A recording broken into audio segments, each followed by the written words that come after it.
tadi burung walet ini dia nggak bisa terbang di halaman rumah. Ntar kayaknya. Jadi burung walet nih anak-anak rupanya udah keluar ini, dia nggak bisa terbang. Jadi saya tes dulu di kamar apa bisa terbang apa enggak gitu. Mau saya terbangkan, sepertinya dia belum bisa. Mau nggak diterbangkan, ya gimana? Apa besok pagi aja ya cocoknya. Tuh, udah ngantuk dia. Nah, tuh, nggak bisa terbang dah. Nah, tuh. Jadi saya tes dulu dalam kamar, kuat nggak dia? Sepertinya kuat ya. Kita lepaskan aja lah, karena udah malam nih. Walaupun dia mati ya udah nasibnya lah. Kita terbangkan ya. Tuh nyatanya dari tangan aja dia langsung terbang ya. Oke, lo nggak lari ke LMB tapi lari ke sana, nggak tahu apakah dia jatuh apa enggak ya. Udah dulu ya. Nah, sudah kita simak video tadi ya. Saya dapat anakan itu, anak saya di luar kasihkan saya tadi, terus saya tes di kamar. Nah ini ya, inilah yang untuk menjawab daripada pertanyaan subscriber ya. Salah satunya anakan tadi, kenapa kok seperti itu gitu. Nah, itu salah satu penjawab daripada pertanyaan subscriber yang banyak bertanya, katanya, Bang, kenapa gedung saya kok anakannya nggak ada yang kembali gitu. Nah itu salah satunya, burung itu ngepakkan sayapnya belum bisa kuat bener untuk terbang ya, dia keluar akhirnya ya jatuh. Itu ya wajar lah, kewajaran itu sering terjadi. Tapi bukan berarti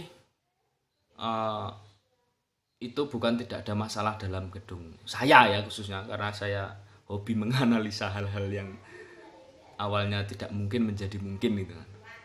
Jadi saya sadar bahwasanya itu kemungkinan anak yang di lantai bawah. Jadi kondisi lantai bawah itu ukurannya 4x8.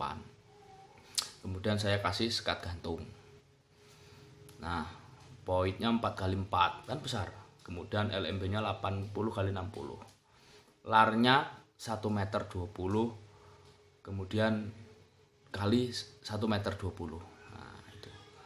Nah, itulah menjadi salah satu penyebab anakan yang ada di gedung saya itu belum waktunya terbang dia terbang. Ya, itu karena yang pertama sekat larnya itu terlalu besar. Kalau saya pikir tadi memang saya akui terlalu besar. Pointnya terlalu besar.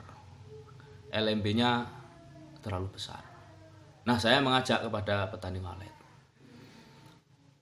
kita akan berpikir lagi antara banyak positifnya atau banyak negatifnya gitu. Jadi kalau banyak positifnya kita tetap akan terapkan hal itu. Nah gitu. Kalau banyak negatifnya ya kita cari lagi yang lebih banyak positifnya. Contohnya gini, LMB besar kalau saya kecilkan kira-kira banyak positifnya apa negatifnya? Kalau saya berpikir banyak, kalau saya kecilkan banyak negatifnya ya. Karena ya dengan cerita-cerita yang lalu lah, nggak saya jelaskan di sini.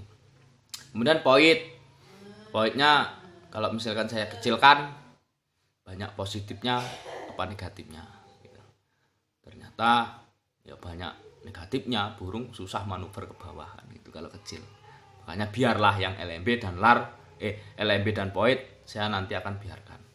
Kemudian saya mau sekat dalam pintu karena burungnya itu. Jadi kan awalnya sekat gantung yang di tengah itu. Mau rencana sih mau berpikir tadi mau sekat pintu, cuman berpikir lagi nanti banyak negatifnya apa banyak positifnya. Untuk sementara ini kalau saya rubah itu akan banyak negatifnya karena banyak burung yang baru beradaptasi. Makanya saya kembali lagi ke lar tadi. Kalau saya kecilkan banyak positifnya apa negatifnya. Kalau saya pikir kembali, kalau yang di lar itu saya kasih 1 meter kali 80, yang awalnya 1,20 meter kali 1,20 meter mungkin tidak terlalu banyak negatifnya, bahkan mungkin tidak ada negatifnya. Makanya untuk yang ke-33 bulan ke depan saya akan lakukan perubahan itu. Jadi saya akan melakukan perubahan lar aja, saya perkecil aja. Dan kemudian Dan saya yakin itu positifnya akan tinggi kalau ular saya kecilkan, karena intensitas cahaya akan semakin sedikit dan burung akan lebih kerasan. Dan ini karena yang bagian lar luar itu saya kasih sambal, yang dalam itu saya kasih terpal. Nah, itu menjadikan masalah juga untuk burung anakan, karena dia tidak sanggup menyengkram di terpal itu, kemudian dia terbang-terbang terus akhirnya keluar. Susah mencari tumpuan untuk mencakar. Karena saya lihat di kamar tadi, lama sebenarnya tadi yang di kamar itu, dia nggak bisa hinggap itu di apa tuh, dinding-dinding tuh nggak bisa dia. Memang nggak bisa, bener-bener nggak bisa. Nah, itu salah satu faktor makanya dia terbang. Terus akhirnya nyari hinggapan susah itu, makanya dia keluar itu. Oke, saya hanya mengajak petani walet kita semakin menggali ilmu-ilmu yang kurang pada diri kita dan gedung kita, teknik-teknik kita apa yang kurang gitu, kita perbarui lagi. Mudah-mudahan ini sedikit manfaat untuk panjenengan semua. Saya akhiri, wabillahi taufiq wal hidayah. Wassalamualaikum warahmatullahi wabarakatuh. Salam sukses petani walet Indonesia.